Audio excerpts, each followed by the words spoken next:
Talkin' money. And we're back. It's Talkin' Money with Jeff Tarbell. Right. How you doing? I know what's going on here with the text line, Johnny. Everybody's just waking up, huh? No, it's. I think that CBS buys the internet by the half hour, so they put all their quarters in, and all of a sudden the text line goes. I mean, literally at 9:31, we must have had 50 texts roll up there. So I think they're paying by the internet for the on the budget system here. So you can text us at 441140 if you want to jump in today. Our quiz question was, which president has 16,000? Yes, books? 1,000 books. And there's 20 more coming, because what happened in the first 16,000 didn't quite cover it. No, we got to get 20 more and a movie in there. That's right. And Steven Spielberg actually writing the movie. And it was Clinton. Oh, I mean, no, I'm sorry. There's not probably 16,000 words about Clinton. It is good old Abe. Yes. Abe Lincoln. 416,000 books ago. There you go. So Abe Lincoln was our winner. Everybody got that, except for there was 2 people that said Clinton and 1 said Bush. So you guys need to put down the bottle this early in the morning and get the internet working. On our death penalty question is now rolling in here at 441140. Our quiz, our text question for the death penalty, if you're just tuning in, because most of you apparently were sleeping this morning. The death penalty from 1978 until now, we've executed 13 people in the state of California, and it's cost us $4 billion, or the small math, $308 million per execution. Should we continue it? The state of California is looking at probably a legitimate reason to stop it. Most of the texts would probably be on the same page as me. If we're going to do it, let's do it right. If not, let's get rid of it. And I would tend to agree with that. It's not a deterrent, and it is an expense, and so we don't seem to have it. We need to do like Texas. I think in Texas they get her done. Get her done. Get right on it there. Within 3 to 6 months, done. I think we should do like Texas and make an express line for the death penalty. I would like 2 mountain lion tickets. That's perfect. Kill them all. Can I go to football? That's awesome. I think we're out of mountain lions tickets. Although that was pretty fun. Good. I might have some in my desk. You might have some? check. Yeah, just for that comment. I love it. I might even give that guy a VIP pass. We have to track that down. Go ahead and get that person's name and number from the 916. That's classic. Can we kill him? And can I have some football? So free beer. Yeah, dude. free beer too. Hey, speaking of football and TV. Have you heard of this? Have you heard of Dish Network's Auto Hopper, the Hopper? You can skip over the commercials. Mm-hmm. And you'll recall, if you go back and play the tape, I said this is going to be a colossal mistake and a colossal mess, because while Dish Network might like the Auto Hopper because it's great for advertising, and John Ferrero might like it because he can skip over the commercials, Jeff Tarbell, who buys ads, ain't going to be too happy with the Auto Hopper. And guess what? Dish Network is now trying to renew their retransmission agreements with different companies like Gannett and other companies, and they basically said this right here with your Auto Hopper. That would be something on your finger. Single finger salute. So the companies that provide the material to Dish, remember, Dish Network doesn't produce any TV commercials. They rebroadcast it and send it to your little dish on your wall. So their first renewals are coming up now, and they're getting on average a 300% increase in the cost of programming because of this product. So here's the question for you. If you're a Dish subscriber or would want to be, they're going to have to pay more money for their broadcast, for their retransmission rights, which means you're going to have to pay more money for your. So what's really going to happen is Dish Network could become, if you wanted, the commercial-free network of television. Now, the question to you, the consumer, is: are you willing to pay 3 times your current Dish subscription rate to watch no commercials? Because I got a fast-forward button on my DVD. Well, you get a DVD. Yeah. So that is the question. Wow. So for all of us that gripe about commercials, the commercials are footing the bill for your entertainment. You don't have to. Right. Of course, even now we pay to go to the movie, we got to look at commercials. But so would you be willing to pay 3 times as much to watch, Dish TV and not have any commercials? I mean, that's really what it's coming down to. And so this kind of backfired on Dish, and they're in a little bit of a oops. Maybe we shouldn't advertise that so great. Right. It's so great. So we'll see how that works out. But that's going to, I knew it. There is nothing free in life, and it goes with TV too. You're going going to cut out the commercials, then people won't advertise, and we'll just charge you more. That's fine with us. Speaking of advertising, never heard of Todd Davis? Todd Davis. I'm going to give you my Social Security number. You can try to break into my ID. LifeLock's Todd Davis. By the way, he had his ID stolen multiple times. Oh, LifeLock is trying to come out now with their own IPO. They're trying to raise $175 million, and they were fined $11 million by the FTC to settle charges about misleading its consumers. I guess you can break into their consumer thing. But this is the part that I think is interesting. So LifeLock spends about 49% of their revenue just on sales and marketing expense. So it's a very, very expensive process to get LifeLock customers and to keep them. And they're trying to raise $175 million. So it'll be interesting to see how they come out. But people are really looking, when you're spending $10 to $25 a month, so that's $120 a year, and you're spending $60 a year just to get the client. It doesn't leave a lot of profit. Yeah. So anyway, LifeLock coming out with their first IPO. We'll see how that shakes out this week. Didn't we have a quiz question about the IPOs? We did.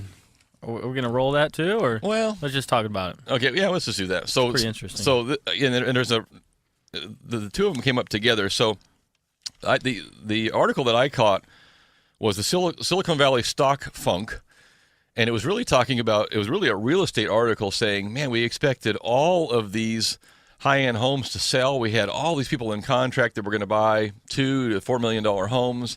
They worked at Zynga. They worked at Facebook. They worked at, who else was Pandora, Yelp, LinkedIn. Yeah, LinkedIn, they probably did okay. Yeah. And a lot of these deals haven't closed. And like in the Facebook case, some of these guys haven't been able to sell their stock yet, but a lot of the stock has gone backwards. Yes. And it doesn't have near the value that it did before. It's really kind of put a downer on the Silicon Valley real estate market to some extent.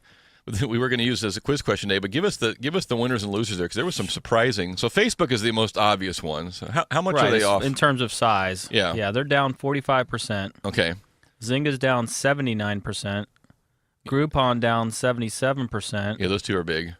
Pandora's 41%, and then we have our winners though, which Yelp is at 152% of what the original IPO came out, and then LinkedIn at 197%. It's almost double. Those are big winners, yeah. Yeah, so LinkedIn has done well. But you also look at the size of their IPO, and they may have been, we were asking, they may have been underpriced coming out because, again, I'm not sure how LinkedIn makes a lot of money either. I'm not sure where. Talking about that a little bit.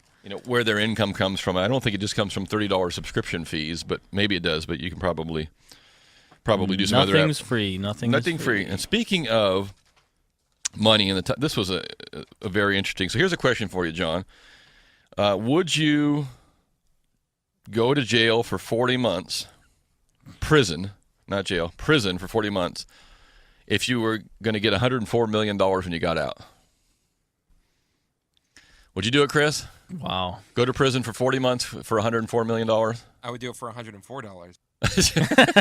Actually, you've done it and been uncompensated. 104 million, 40 months. 40 months. So this gentleman was. I might have to do that.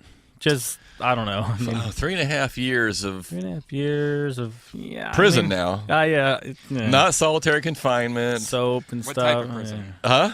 What type of prison? Let me tell you. Let's see if it tells us which prison he's in here. It does. It just says. It doesn't say. Something in New Hampshire. My guess is it's probably a white collar. If it's New Hampshire, that's fine. Yeah, they're all clean there, right? So, former whistleblower helped the former UBS AG banker. So the U.S. government helped him crack down on people hiding funds and doing different things. Well, he was also part of that. So, for part of his being part of the conspiracy, if you will, of money laundering and other things that were going on, allegedly, or I guess not allegedly anymore. He was pleaded guilty in 2008 to one count of conspiracy, sentenced to 40 months in prison. Well, he just won a $104 million whistleblower case.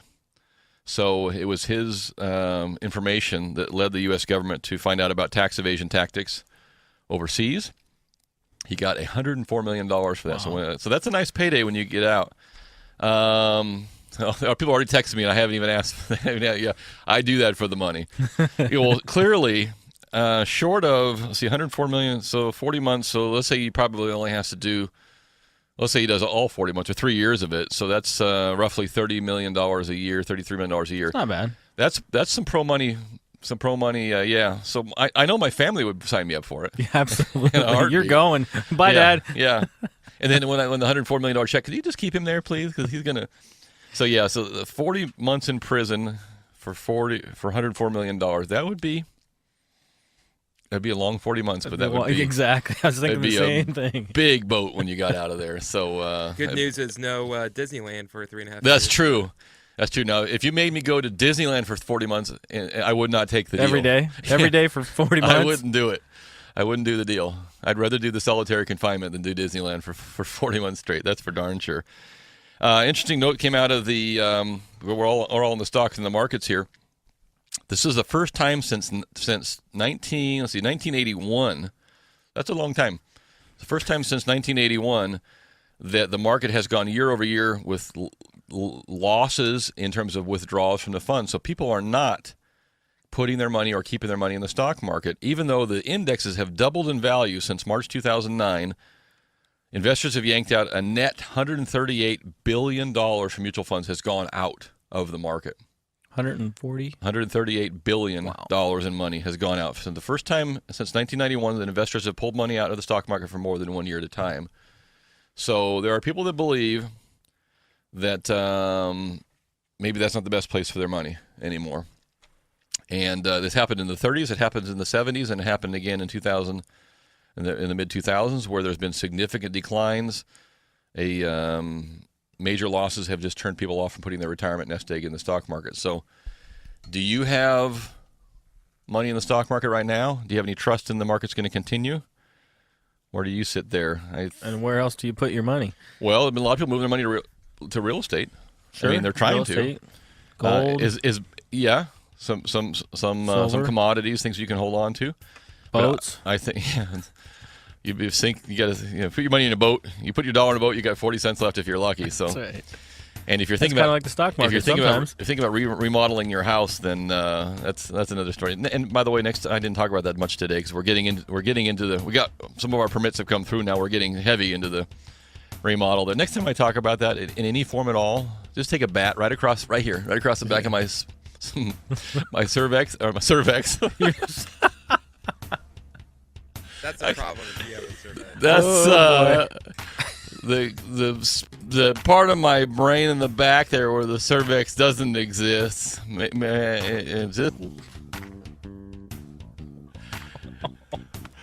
Doing that too, tearing stuff apart. And when you're picking out all the fun stuff and all the cool colors, and you sold your other house, and the money's all still sitting in your account, and you're like, "Oh, this is going to be fun. We'll do this and this." And by the time the money kind of, you're out of money now, and the contractor's looking at you, going like, "Dude, we ain't done yet. We haven't even really started the major remodel. We got the details and expensive stuff coming." Yeah, we got the windows in there for you. We got the other stuff done, but we got a long ways to go. So I'm at the no fun stage right now, but I'm sure we'll be in there someday. Yeah. Awesome. Maybe we'll just flip it and call it a day. I'll stay in the apartment. Do it all over again. Stay in the apartment. No. All right. Well, that's it for us this week. If we'll see you in 40 months. If you're getting your $104 million, you can find me at JeffTarbell.com. We'll see you next Saturday, buddy. Be cool, sinner. Aloha. Talking money.